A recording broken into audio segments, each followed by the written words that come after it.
Hi everybody and welcome to Heel Heat. My name is George Coles, and on this episode we're doing It Came From the Network. The topic of It Came From the Network, WCW Thunder, marked as Season 1, Episode 27, from August 13th, 1998. And I kind of just went totally random on this. I haven't reviewed a Thunder episode on here yet, so I just every now and again, if I don't have something that I specifically want to review or have something that someone requests, I'll just put the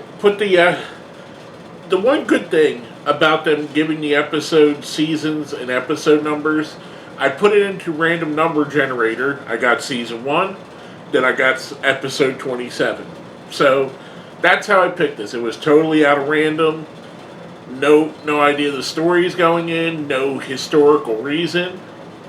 But anyway, if you haven't seen this before, It Came From the Network is where we review the weird, wacky, bad, sometimes good, sometimes terrible stuff you could find on formerly the WWE Network, but now on Peacock.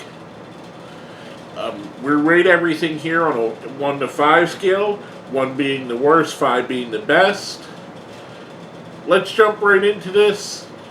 First match of the evening, or first match of the show, we get Scott Hall versus Konnan. This is right in the Wolfpack versus NWO Black and White era. I believe this is right at the beginning of it.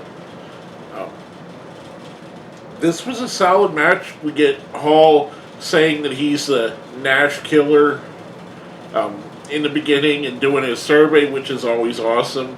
Konnan does his spiel. This was probably my favorite match on the card. This and the main event, both, I would say, are about equal to me. Scott Hall and Scott Hall and Konnan, I'm so used to saying Hall and Nash together. Hall and Konnan are guys that I really enjoyed. Konnan, I think, doesn't get quite as much credit as he should, but he was really an amazing wrestler, an amazing talent. He's got a great podcast that he does now. Hall picks up the win here. I'm giving this match a 4. Like I said, this and the main event are tied for my 2 favorite matches of the night. And I thought it was really good. I thought it was a good way to start off the show.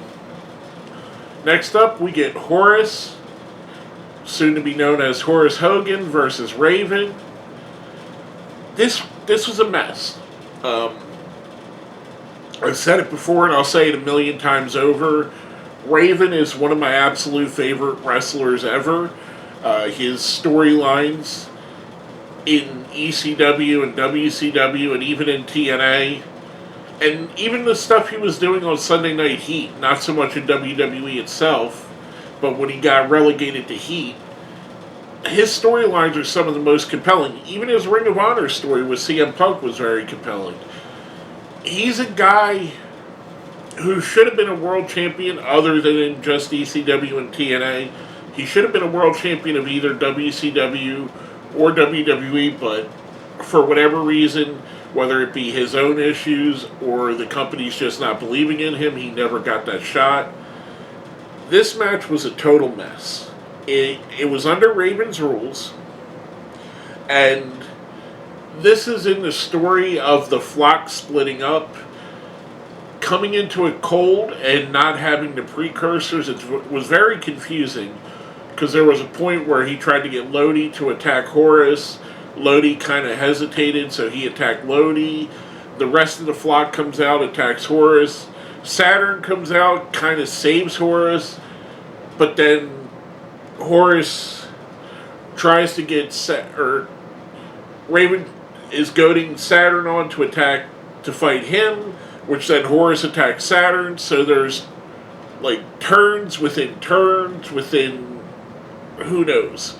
The commentary seems very confused on it, which if the commentary is confused, that means the fans are confused as well. I remember this time period. I don't remember it being this convoluted, so maybe outside of the story it's different, but out of context it was very confusing. Canyon even comes down at the end and kind of runs everybody off. There was no official word on who won, with it being a Ravens rules match, as supposedly all his matches are. I don't know if it counted as a disqualification that everybody jumped on Horace, so I don't know what the actual outcome was. I'm giving this a 2, only because you got guys like Raven, Saturn, and Canyon, who are 3 guys I love immensely, and I like pretty much anything they do. Just here, this was a mess. It was just a mess of a match. Next up, we get an interview with Stevie Ray, talking about wanting to fight the Giant because of him helping Stevie Ray lose Booker T's TV title.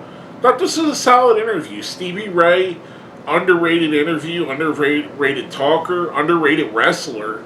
I really enjoy Stevie Ray. I think, yeah, he gets overshadowed by his brother, but come on, who wouldn't? We're talking Booker T, one of the greats of all time. I thought it was a good interview, and it was a nice thing to set up his match later on in the show. Pretty cool for Stevie. Now, coming off of that, our next match, we have Chris Jericho versus Chavo Guerrero Jr. for the TV title. This was a little bit underwhelming to me. I expected better of both of these guys. I think they've had better matches.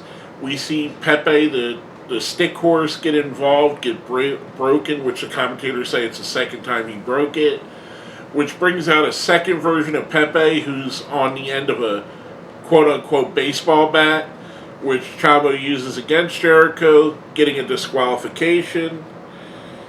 I thought this was a good match. Don't get me wrong, it was good. But going into this, when they said what the match was going to be on the show, I was like, oh, this is going to be awesome. Got Chris Jericho and Chavo Guerrero. It just wasn't. Plus, as we'll see as we get on, we just had a match that didn't have an ending. Now we have one with a DQ. And we'll talk about this more at the end of the show. It just, I don't know, just felt flat for me. I'm giving this a 3. I thought it was good, but it really should have been better. Next up, we get a Bret Hart interview, kind of a very similar to the vein of his anti-America, but now he's anti-all the fans. This is Bret Hart being part of the Hollywood Black and White, which I always thought was a really dumb decision to do. I always thought it was really a waste of Bret Hart's talent to be there. He would absolutely, character-wise, should have been someone fighting against the NWO.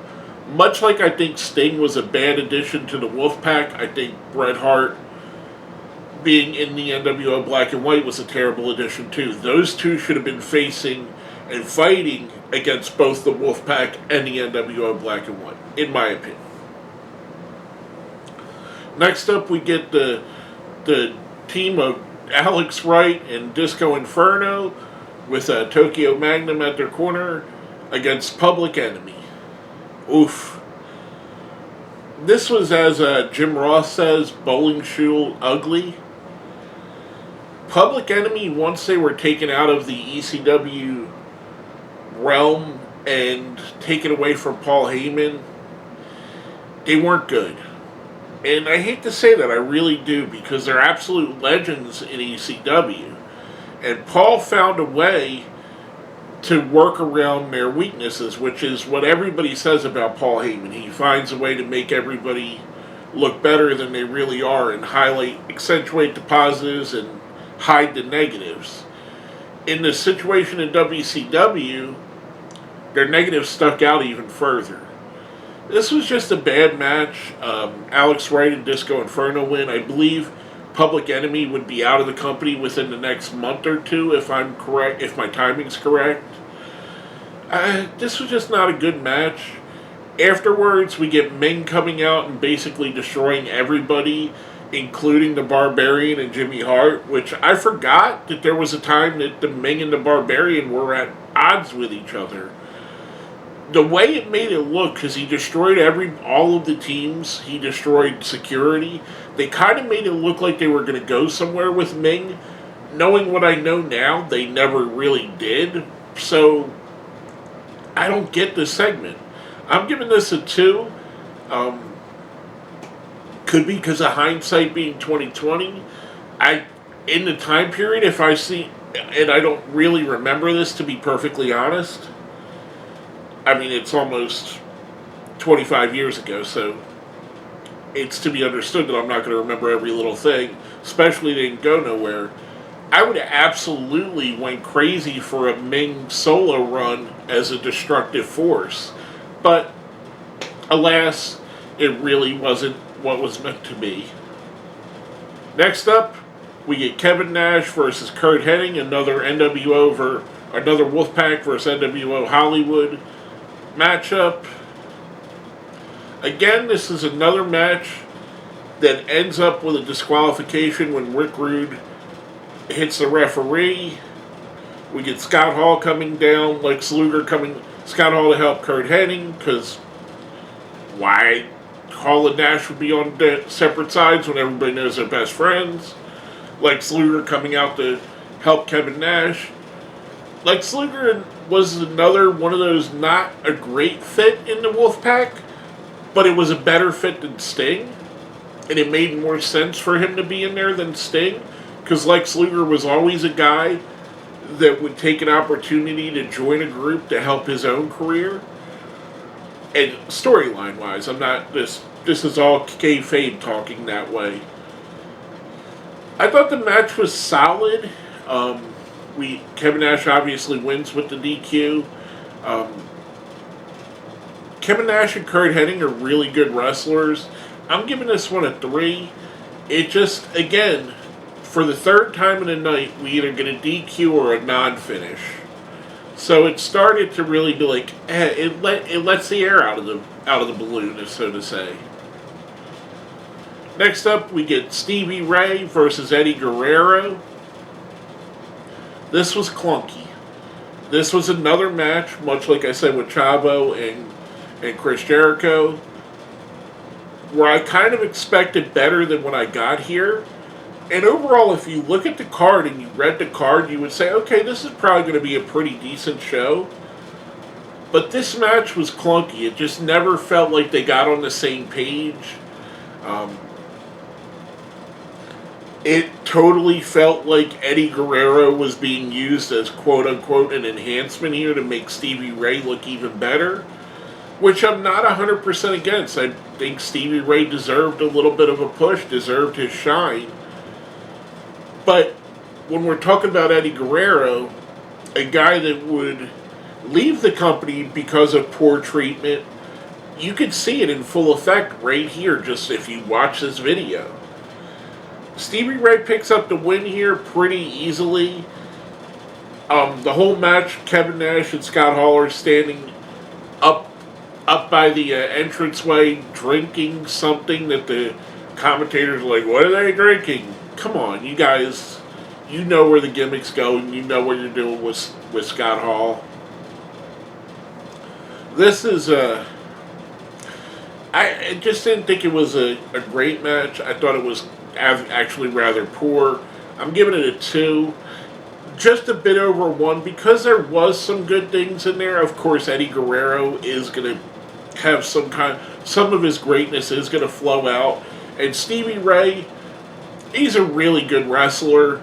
It's just sometimes you get good wrestlers that don't click well with each other. Now, going from that, we're getting the main event of the evening. What we're being told is a rematch from Nitro, where Lex Luger beat Bret Hart for the U.S. Championship, so this is a rematch for that U.S. title. And the story of this is, can anybody beat Bret Hart twice in a week?